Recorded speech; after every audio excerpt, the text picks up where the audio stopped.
The day my son called me, just the guy who kept the lights on. I was standing in the parking lot of a Marriott in Columbus, Ohio, still wearing the tie I'd ironed that morning. He didn't say it to my face. He said it to 400 people into a microphone from a stage decorated with gold balloons. I drove home alone, 3 hours and 40 minutes. I didn't turn on the radio once. My name is Robert Callahan. I'm 63 years old. I spent 31 years as a high school shop teacher in Dayton, Ohio. The kind of job where you come home smelling like sawdust and machine oil, where you know every student's name by the second week of September, where your pension is decent but your bank account never makes you feel safe. I drove a 2009 Ford F-150 until the transmission gave out 2 years ago. I buy my dress shirts at Kohl's when they're 40% off. I'm telling you all of this so you understand exactly who I am before I tell you what I did. My wife Diane died of ovarian cancer when our son Caleb was 9 years old. I remember the exact moment the doctor called. I was in the middle of grading papers at the kitchen table. Caleb was in the living room watching cartoons. I walked outside onto the back porch and stood there for a long time looking at Diane's garden, the tomatoes she'd been so proud of that summer, and I made myself a promise right then. I said out loud to nobody, "This kid is going to be okay. Whatever it costs. Whatever it takes." I kept that promise for 22 years. After Diane passed, it was just the two of us. No family nearby. Her parents were gone, mine were in Florida and getting too old to help much. We figured it out. I learned to cook. I went to every parent-teacher conference, every school play, every Little League game where Caleb stood in right field picking at the grass. When he was 11 and told me he was scared of the dark, I bought a little plug-in nightlight and never said a word about it to anyone. When he was 15 and got caught shoplifting a candy bar from a CVS, I drove him back to the store and made him apologize to the manager in person. I was not a perfect father. I worked long hours and sometimes came home too tired to do anything but microwave something and fall asleep in the recliner. I missed one of his high school soccer games because I had a parent meeting I couldn't reschedule. He didn't speak to me for 3 days. I let him have the silence. I figured I'd earn that, but I showed up. That was the one thing I never failed at. I showed up. When Caleb was 12, I opened a savings account. I put $500 in it the day I opened it. That was money I'd been setting aside from odd jobs I picked up over summers. A little painting here, some yard work there. Every month after that, I transferred whatever I could spare. Sometimes it was $200. Sometimes it was $400. There were months, especially early on, when I could only manage $75, and I'd stare at the transfer screen on my laptop feeling like I'd let him down somehow. But I never skipped a month. Not once in 10 years. By the time Caleb started his senior year of high school, that account had $67,000 in it. I never told him about it. I wanted it to be something real when the time came, not a promise, not a maybe, something done. Caleb was a good student, not brilliant, not the kind of kid whose teachers pull you aside to tell you he's exceptional. Just solid, reliable, hardworking. He got a 3.4 GPA and scored well enough on the SAT to get into Ohio State. I remember the night the acceptance letter came. He called me into the kitchen and showed me his laptop screen, and neither of us said anything for a moment. Then I hugged him, and I'm not too proud to admit I cried a little. Ohio State wasn't free, obviously. We got some financial aid, some subsidized loans, and I covered the rest from that savings account: tuition, housing, books, the works. I told him it was a combination of financial aid and money I'd been saving. I didn't give him a number. I didn't want him to feel the weight of it. I just wanted him to go to college and not spend 4 years worried about debt. He graduated in 4 years with a degree in business administration, 3.3 GPA, nothing flashy. He got a job at a mid-sized logistics company in Columbus, started at $52,000 a year, shared an apartment with 2 roommates. I was proud. He was finding his footing. That's all I ever wanted. What I didn't know, what I had no way of knowing, was that his footing had already started to shift. Diane's sister, Carol, had been in and out of Caleb's life since he was a teenager. She and Diane weren't especially close when Diane was alive. There was some old tension between them that Diane never fully explained to me. But after the funeral, Carol started calling more, sending birthday cards. showing up to Caleb's high school graduation with a card that had $100 bill in it and a speech about how Diane would have been so proud. I didn't mind. He needed people. I wasn't going to stand in the way of that. What I didn't see clearly until much later was that Carol had a husband, a man named Stuart, who ran a regional real estate development firm and liked to talk about it constantly. Stuart drove a Porsche Cayenne and wore a Breitling watch and had opinions about wine. He was the kind of man who, when he shook your hand, held it a half second too long while making eye contact, like he was measuring you.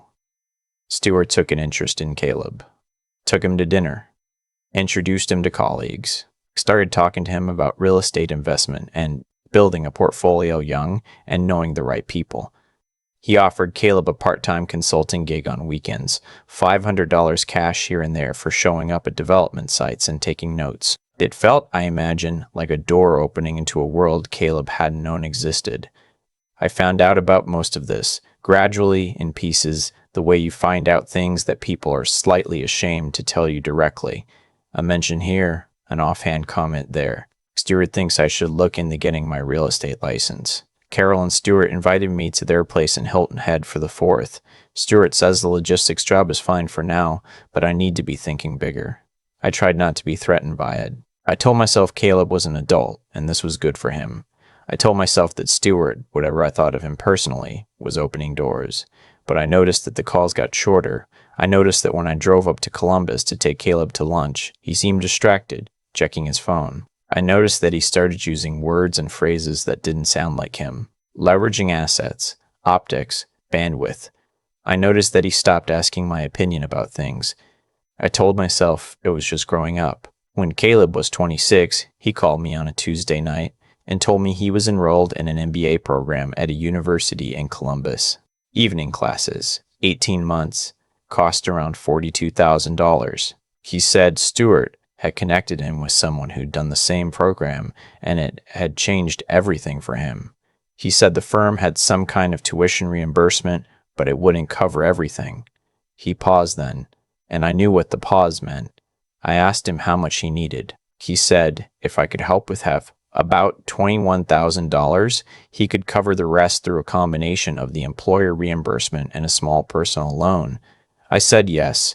I didn't hesitate. I still had about $28,000 left in that savings account.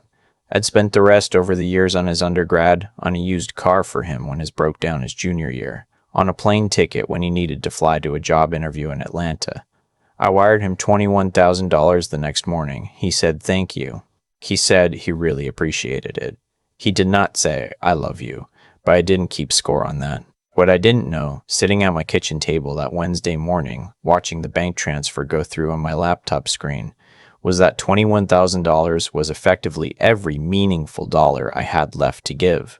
My retirement accounts were separate, those I'd never touched and never would, but the savings account I'd been building since Caleb was 12, the one I'd thought of privately as Caleb's fund, for more years than I could count. After that transfer, it had $7,000 in it. I closed the laptop and made myself a cup of coffee and went to work. He finished the MBA. Did well, as far as I could tell. Stuart had apparently connected him with someone at a larger commercial real estate firm, and shortly after graduation, Caleb got an offer, a real offer, $78,000 base plus commission structure, benefits, a title with the word associate in it. He texted me a screenshot of the offer letter. I texted back, so proud of you, you earned this. He did not call. I told myself he was busy. I told myself this was what success looked like. The kid moves fast, takes the next step, doesn't have time to look back. That was what I'd wanted for him, wasn't it? Forward motion. Momentum. What I noticed more and more was that when Caleb did call, which by then was maybe once every 2 or 3 weeks, he talked about Stuart. Stuart's new development project, Stuart's beach house, a dinner Stuart had hosted for some city council members, a charity gala Stuart had sponsored. It was Stuart, and Carol, occasionally in a supporting role, and me, increasingly, at the edge of things. He spent Thanksgiving with them that year. He told me in October, matter-of-factly, that Carol and Stuart were hosting a big dinner, and it made more sense than making the drive to Dayton. I said that was fine. I drove to my neighbor Vince's house and ate turkey with his family and helped do the dishes afterward, and drove home and watched a football game I didn't care about. I did not call Caleb on Thanksgiving. I told myself he'd reach out when he was ready. He didn't. Christmas he came to Dayton, but only for one night. He was polite and somewhat distant, like a colleague passing through town who had agreed to meet for dinner out of obligation. We exchanged gifts. I gave him a nice jacket.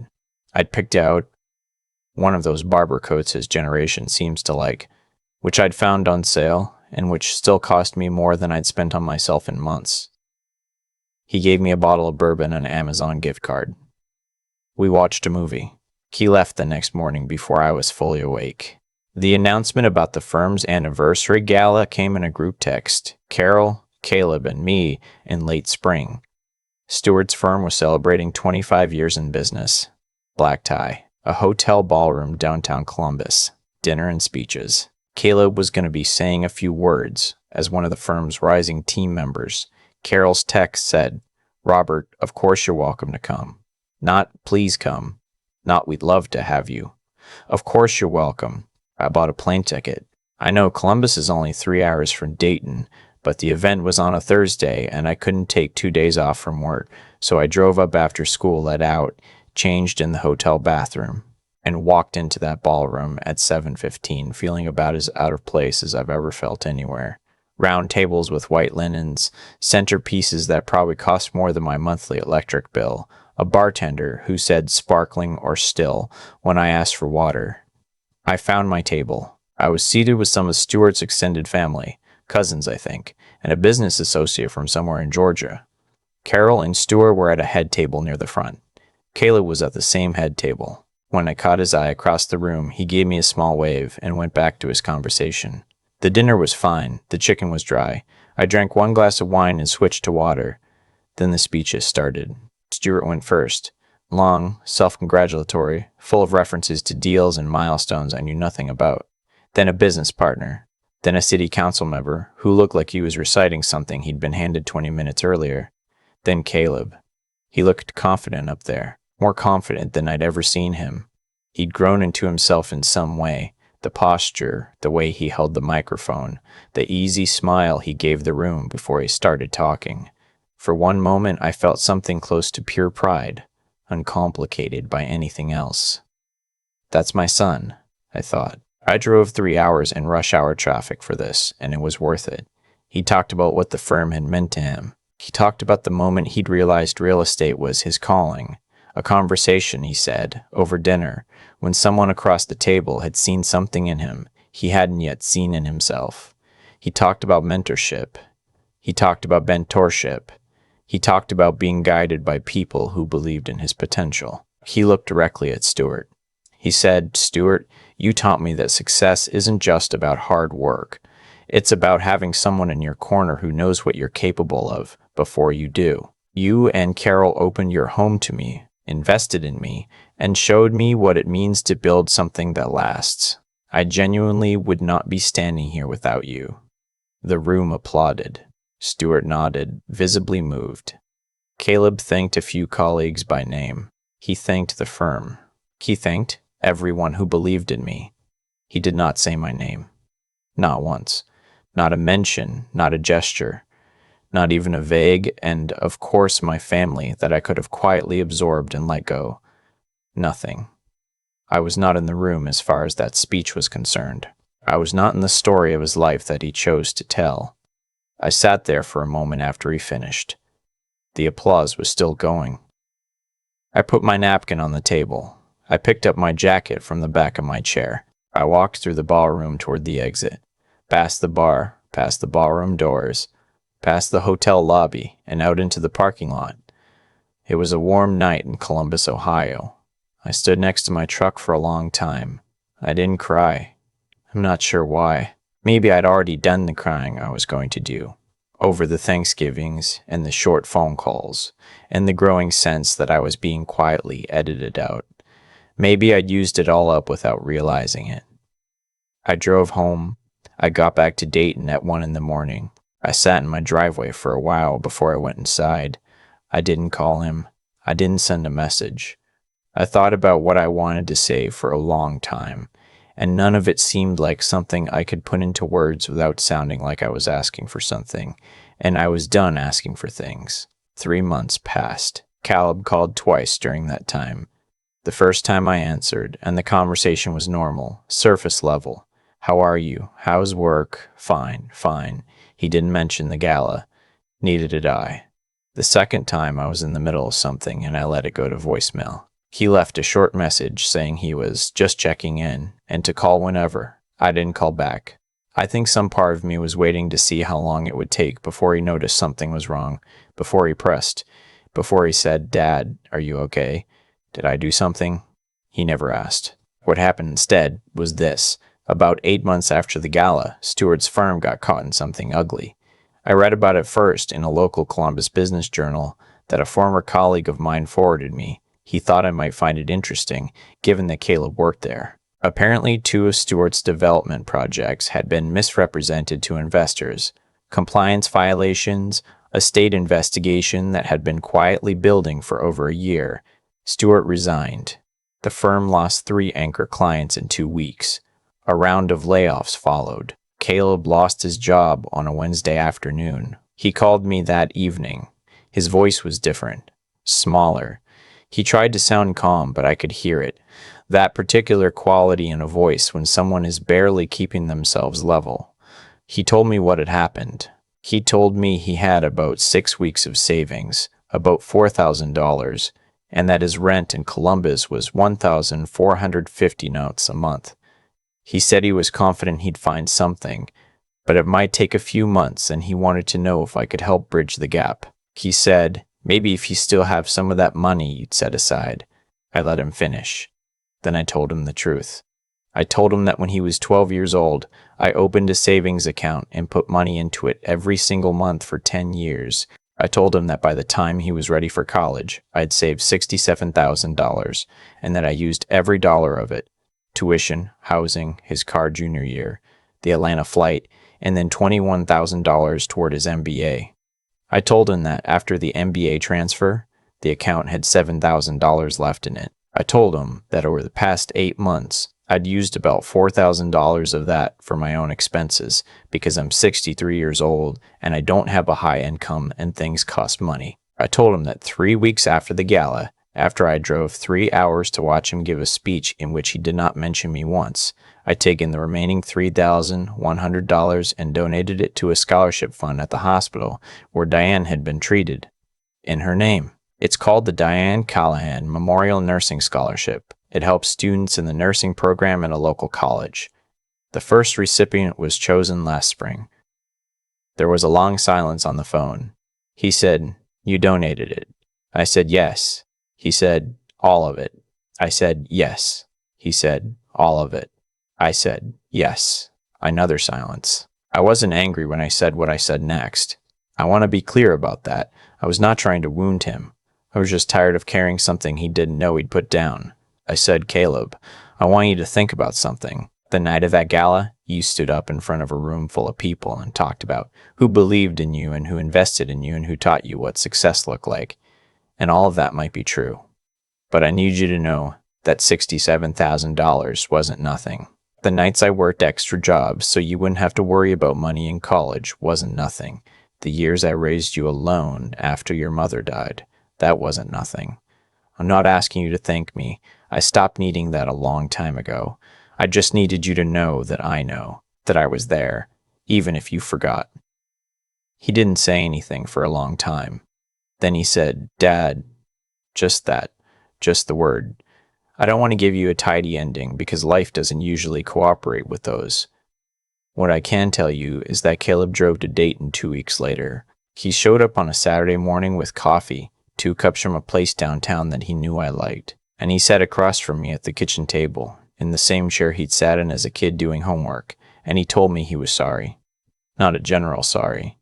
Specific. He said, "I let myself get pulled towards something shiny and I stopped seeing what was already there. That was wrong. I'm sorry for the gala. I'm sorry for Thanksgiving. I'm sorry I made you feel like an afterthought." I asked him what changed. He said that, When the job fell apart and he'd called Stuart expecting what he wasn't sure, guidance maybe, or some acknowledgement that Stuart would help, Stuart had been polite but distant, busy. There were legal considerations, he said. It wouldn't look right. He'd see Tim on a list of job leads, a generic email, and that was essentially it. He moved on, Caleb said, like it was just a business relationship that had concluded. I said, that's because it was. He nodded. He looked older than 28. Or maybe just more honest. I told him I wasn't going to pretend the last few years hadn't happened. I told him that trust, once you've let it get thin, takes time to rebuild. And I wasn't going to rush that. Or fake it. I told him I wasn't going anywhere. I'm his father, and that doesn't have an expiration date, but that I needed him to understand something clearly. I was not a backup plan. I was not the person he came to when the people who seemed more impressive had nothing left for him. He said he understood. I think he did. Or at least, I think he was beginning to. He's been looking for work. The real estate industry is rocky for him right now, given the association with Stuart's firm. But he's got a solid MBA and a real work record underneath the noise. He'll find something. I've given him some practical advice. Talked to a former student of mine who works in supply chain management. Put in a word. No promises. That's what I can do.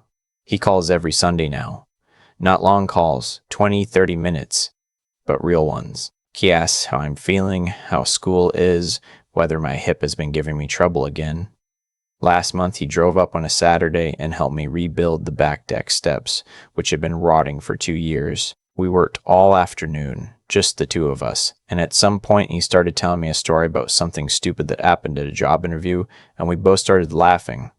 Really laughing, the way we used to when he was a kid. And I thought, okay, this is still here. I went to visit Diane's grave last month. I go a few times a year, usually in spring when the cemetery is green and the weather isn't cruel. I told her about the scholarship. I told her that a 22-year-old named Brianna from Kettering had received the first award, that she wanted to be a pediatric nurse, and that her letter of thanks had said the scholarship had made it possible for her to keep going when she was ready to quit Lynn. I have that letter in a drawer on my nightstand. I told Diane about Caleb. I told her I think he's going to be okay. I told her I'm choosing to believe that. The garden she planted out back is long gone, of course. But every spring, I put in tomatoes, same corner of the yard, same raised bed I built years ago from scrap wood at the school. I'm not a particularly good gardener. Half of them don't make it. But some of them do. That's enough. That has always been enough.